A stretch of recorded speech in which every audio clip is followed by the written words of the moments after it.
There's a quote from Richard Branson that stuck with me. He essentially says, if someone offers you an amazing opportunity, but you don't know how to do it, say yes and then figure it out later. This little piece of wisdom is a key that unlocks so much opportunity in life. I mean, it sounds simple, right? Almost too simple, but it contains the DNA of progress and growth and achievement, because nothing meaningful in life comes with guarantees. Life doesn't hand you certainty, it hands you windows. And when those windows open, hesitation is the enemy.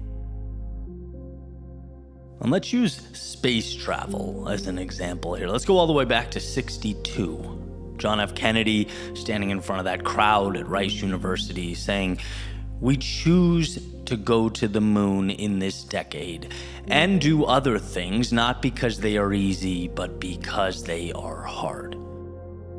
Here's the thing. When he said that, the United States had no rocket that could make the trip, no spacecraft, no suit, no navigation system. The roadmap did not exist, but the declaration came first. The yes came first.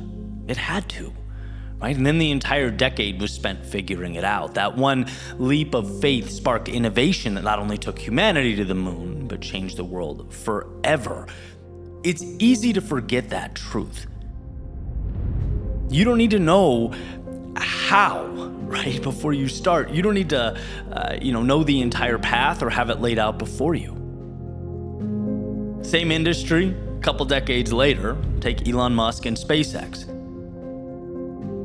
To me, it's even more remarkable. Musk wasn't a rocket scientist when he decided to build rockets. He literally taught himself aerospace engineering in textbooks. First 3 launches failed. Of course, everyone told him to quit. Critics said it was impossible. But he'd already said yes, he'd committed. And because of that yes, he kept adjusting, kept learning, kept adapting until the 4th launch worked. And by the way, saved the company.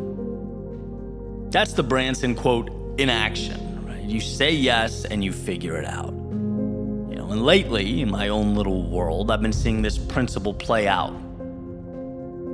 I'm gonna go back to athletics. Again, I go to this drawing board a lot, just because there are a lot of metaphors you can make, a lot of parallels you can make. To me, none are as clear, concise, and really depict that 1-to-1 ratio the same way that fitness does, running does, lifting does. That struggle to me is life, so I pull from it often. My trainer started giving me, on top of the regular workouts, these fun but ridiculous weekend challenges, right? He makes this video, sends it to me, sometimes playfully, like super intense, like here's your mission, and it gamifies it a little bit. But the workouts are hard, right? They push me way out of my comfort zone. Whether it's an hour-long kettlebell carry, 15-minute wall sit, extended treading water, putting on a ruck and climbing my 12-floor stairs for an hour, 200 burpees in 25 minutes. You get the idea. Stuff that, it's not climbing Everest, but you hear it and you go, ooh, that doesn't sound fun. Maybe on the surface, it even sounds a little absurd, and you want to stop and think, can I even do this? But that's the beauty of it. It conditions me to say yes first, and once I commit, there's no more debate, right? The question is no longer if, it's how. And that transition is everything from a starting point.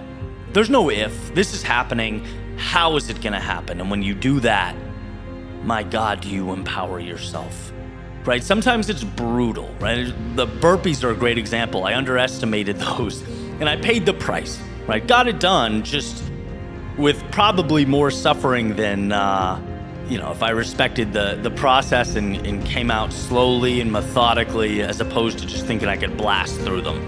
You live and you learn. But again, I got through that micro hell.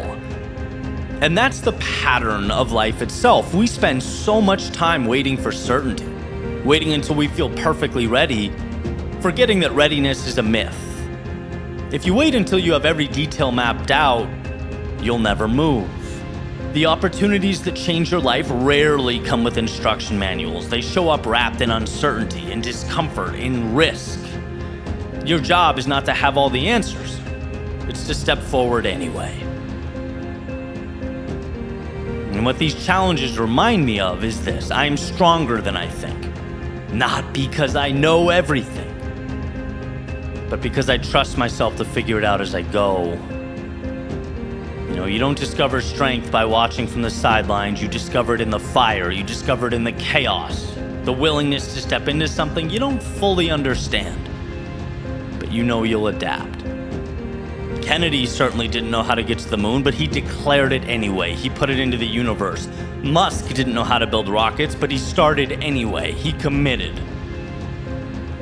Branson was right. Opportunities don't wait for your permission. They don't wait for you to feel ready. So when the next door opens, and it will, don't hesitate. Don't overthink or wait for certainty. Understand the power in saying yes, stepping in, and figuring it out later, because that's how change is made. That's how we grow. And it's how we uncover the strength we've had all